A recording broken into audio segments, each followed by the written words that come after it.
पाकिस्तान के किस सूबे में कितने गधे हैं, तफसीलात सामने आ गई।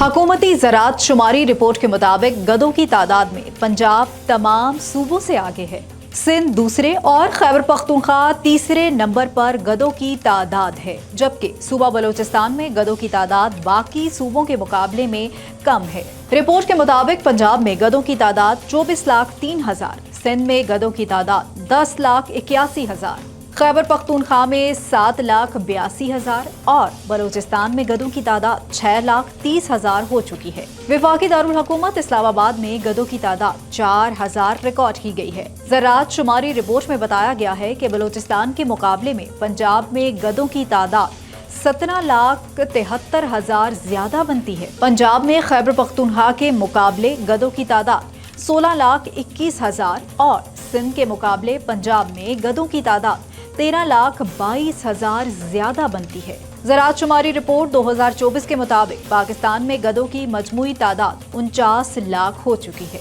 मजीद अपडेट्स के लिए देखते रहिए VNews.pk।